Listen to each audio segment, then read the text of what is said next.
Tonight, much of the country remains up in arms over the results of the presidential election. And Los Angeles is not the exception. Up next, we'll take you live to a protest right here on campus. See It Live starts now.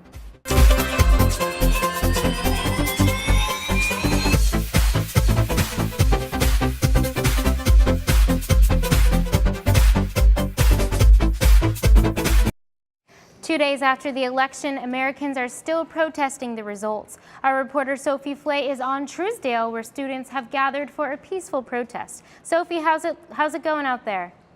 I'm here at Tommy Trojan, where students are gathered for a peaceful anti-Trump protest. Now, students have been here all day. We actually have some footage from earlier today where students were at Tommy Trojan again, rallying and protesting. We planned on having markers here so people can write their thoughts on the duct tape, but DPS didn't allow it. They were supportive, they were understanding, they were really nice about it, just that it was against their, the policy, but we're glad we at least got a little something up. Do you want us to leave? Yeah.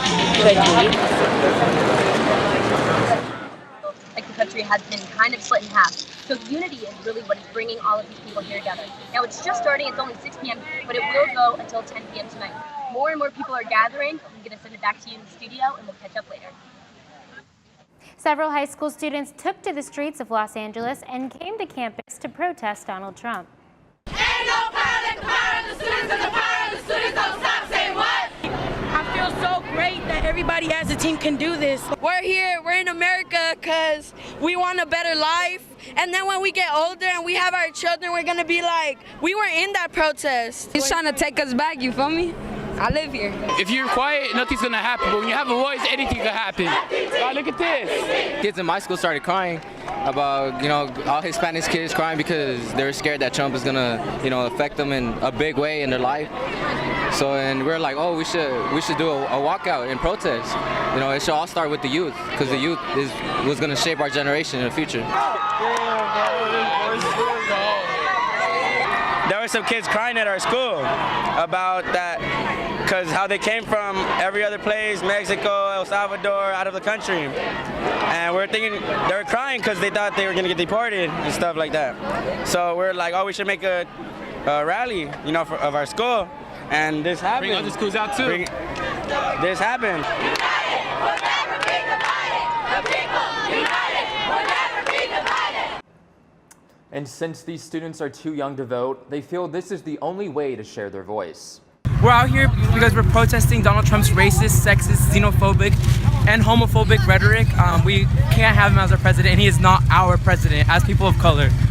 The bus took some students down to City Hall, and after City Hall, the students walked down to Santee, Jefferson, then straight to USC. Not my president! Not my president! Walk out! Walk out! Walk out! Walk out!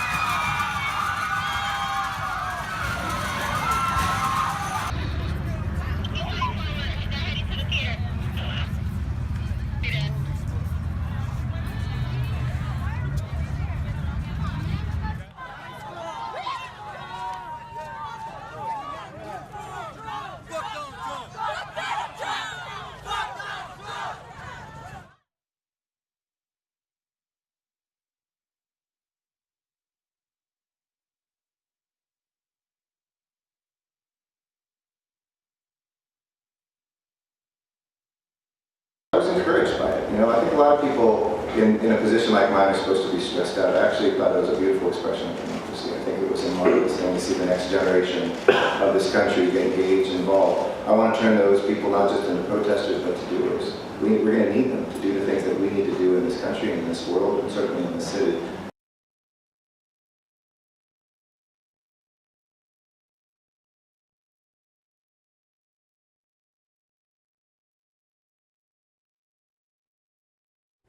Some of the Trump backlash has been more personal. A USC student posted on Facebook yesterday about a racial slur directed at her on campus. Her experience, along with that of other students, has given rise to a social media campaign called #NotMyUSC. Annenberg Media's Maral Tavitian spoke with the student about the incident and her response. I get ready to drive and a biker shoots past my car and right in front, so I slam on my brakes and he slams on his brakes, his bike brakes, and kind of falls off the bike a little bit. And when he gets back on his bike in order to bike off, he looks back at me and he's like, "Watch it, nigger, not too many people can save you now," and just rode off. And I looked around for a second at the rest of the campus and everyone was kind of carrying on with their lives like a normal day at USC, and this huge terrible thing had happened to me. Did he say it pretty loudly to you? He didn't shout it, but he said it loud enough to where I could hear it in my car with my window partially rolled down, and he was right in front. So I don't think it shocked me that people didn't hear it, but it just shocked me that something like this had happened. And things like this happen every day and no one knows about it oftentimes, or people do know about it and it's accepted because we're so desensitized at this point, or we're so removed, or it's just like, that's just one incident amongst many. That person's a good person, he was just having a bad day, she just, and there's all these excuses. So what did you do immediately after this happened? Immediately after, I sat in my car, I laughed, then I cried, then I laughed some more, and then I drove to my mom's house. And then I stayed at my mom's house for about 4 hours, and while I was at my mom's house in my mom's bed, I wrote a Facebook post. And that post has received an overwhelming response. It's been shared more than 600 times and it's been liked more than 600 times and shared more than 180 times. And now there's this hashtag called #NotMyUSC. Are you kind of supporting that hashtag? 100%. Yesterday, members of the Divine Nine, which is the Black Greek organizations on campus, the CBCSA, and the Michaela Williams, who's the Director of Diversity Affairs in USG, all came together and started problem solving and taking. Carol said she did not report the incident to the university, but the university said in a statement, quote, "Student Affairs has reached out to the victims to provide support. Anyone who has experienced bias or discrimination is encouraged to report it through the bias reporting process so that we may respond appropriately and work together to promote a university culture of inclusion and equity," end quote. Madal joins us now to talk more about the interview and what Carol shared. Madal, thanks so much for coming in. Thanks for having me. Of course. Now, I want to ask you, has Carol experienced any other incident besides this one? Yeah, she talked in the interview about these sorts of incidents being kind of a daily experience at USC. Of course, this was one that grabbed her attention a little bit more, but she used the word microaggressions to describe the experiences of many students of color on campus. Okay, wow. And I know that she mentioned too this coalition to spread light or share light of the injustices that are shown on campus. What is the goal, the overall goal for this coalition? Yeah, the coalition right now is very much in its infancy. You know, it's just a couple days after the election, but she said that several students gathered together yesterday to talk about what happened and how they can respond collectively to these sorts of daily experiences that many students are having. And she said that the goal is to really build a united front at USC to combat discrimination and hopefully take that movement to other campuses and nationwide.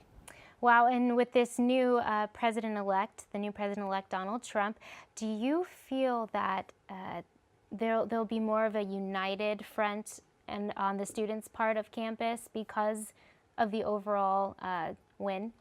Yeah, I think she said one positive that could come out of this very shocking and difficult result for many is kind of a wake-up call that students realize racism has always existed, not just in America, but on USC's campus. And the election of Donald Trump can be an opportunity for students to come together and build a united front to combat these sorts of incidents.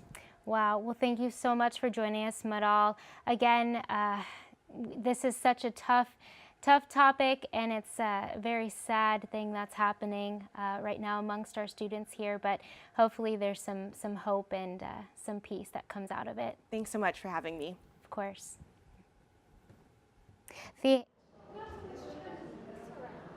Thanks, Tiffany. And the anti-Trump protests extended across America today. Hundreds of people filled the streets of Washington, D.C. and New York City to express their opposition to the election results. People in Washington, D.C. say the city has felt weird in the last few days. More than 90% of folks in the area voted for Clinton, so emotions and feelings of despair are high. Many of the protesters raised signs that read, "Not my president," referring, of course, to President-elect Donald Trump. The protests in New York City were mostly peaceful as well. Police arrested 15 people who reportedly clashed with officers. But for the most part, protesters peacefully marched through the streets, voicing their opinion from 7 last night until 2 this morning. California's new senator and local leaders came together today to address concerns immigrants have now that Donald Trump has been elected. Annenberg Media's Brad Stryker has more on why they are worried. Aquí estamos y no nos vamos. Chants from immigrants still ringing loudly in Los Angeles. El pueblo callado jamás será escuchado. Just 2 days after Donald Trump was elected president. My heart is broken in part because of the results of this election. Heartbroken because of what Trump's proposed immigration policies could mean for their families. I'm very worried for the future of this nation and also the future of my family.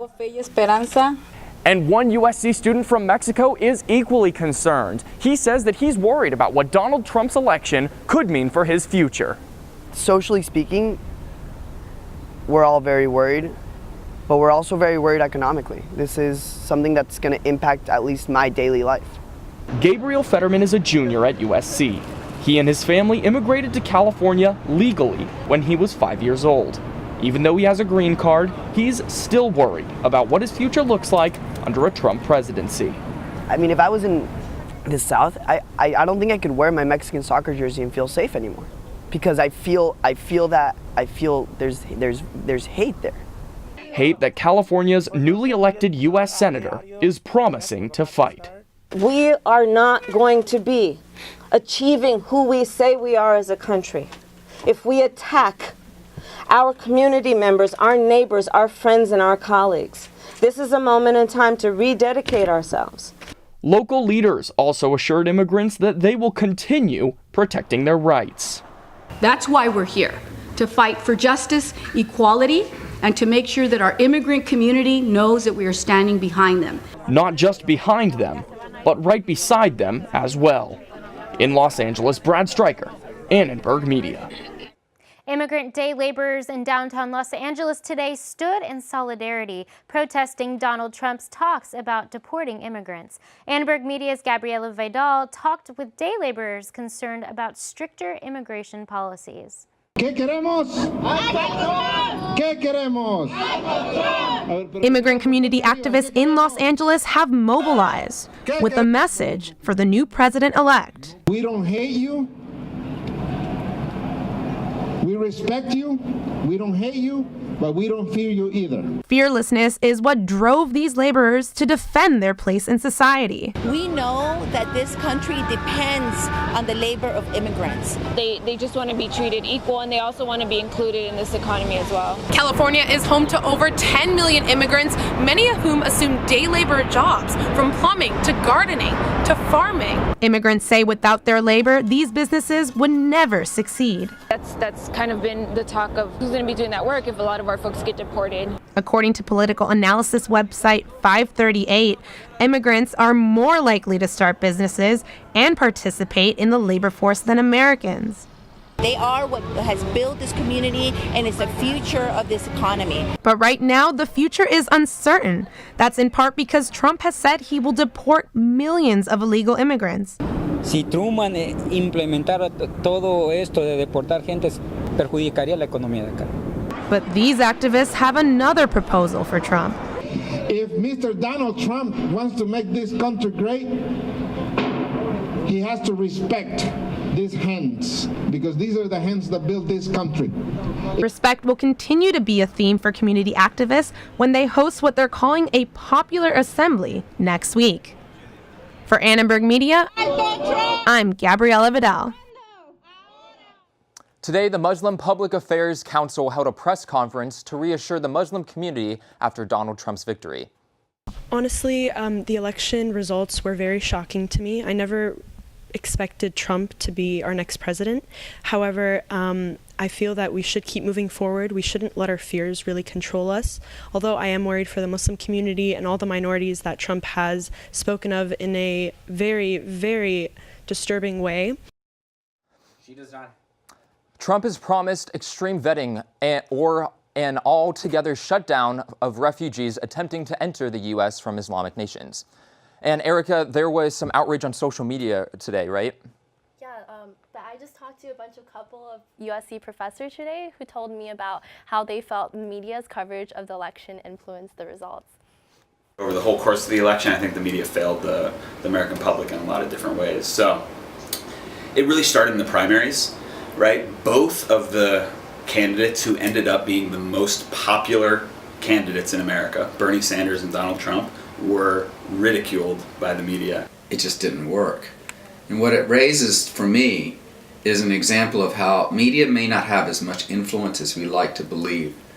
Certainly it's an incredibly powerful part of our lives, but we tend to forget that there are many other sectors of culture and influence. That constant kind of focus on, there's no way he can win, all the numbers point in her direction. I mean, I'm guessing it probably did have an impact and influence some folks not to go out and vote. Despite the mix of opinions, we can agree that the results weren't what most media outlets anticipated. All right, thanks, Erica. Of course, many others expected Tuesday night to have a different outcome. Hannah has more on the celebration that didn't happen at the Javits Center. Hannah? That's right, Tommy. The Javits Center ceiling is figuratively unshattered. The Clintons hope to send another member to the White House, but Donald Trump emerged victorious. Earlier today, I spoke to Marjorie Margolis. She is a longtime friend of the Clintons and is Chelsea Clinton's mother-in-law. She was with the family on election night. There was a lot of, oh my gosh, this is, because everyone, we just had gone through the day thinking we were going to win. It was just a huge surprise. Everybody was kind of looking at each other saying, really? We're trying to put all the pieces together. Despite her disappointment, Margolis is hopeful. I think Hillary did an amazing job. She did a fabulous job on the concession speech, and there was a lot of energy in that. And there was a concentration on what has to be done, next steps, that kind of thing. Her legacy will be that she really changed, communities for women and children.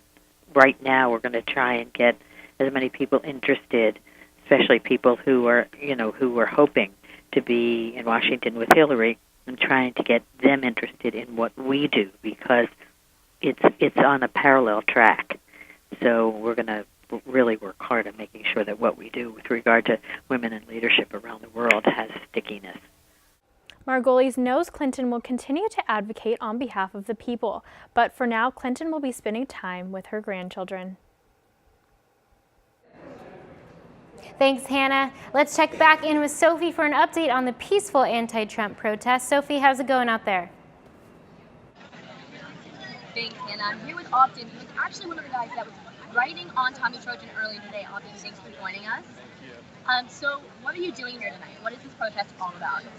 We've just been here trying to voice our dissent, voice our solidarity with each other, the people marginalized and affected by this election, try to make our voices heard and understand that we do not support the next president-elect of the United States.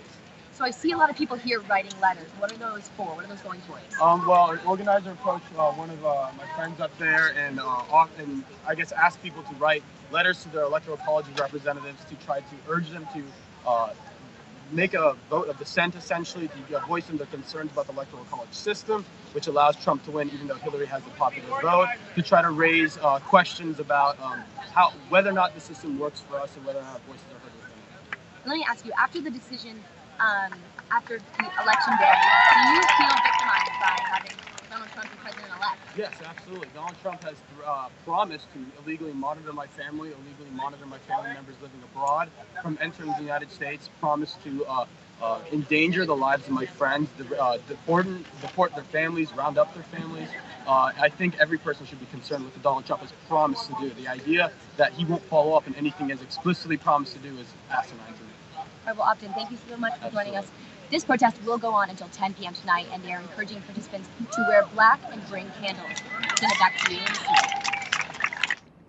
Thanks, Sophie. And, Tiffany and I have been following this story throughout the day, and we've been following protesters throughout the city as well as here on campus. And I've got to say, Tiffany, I've really never seen protests on this scale in Los Angeles before. This was quite the historic election.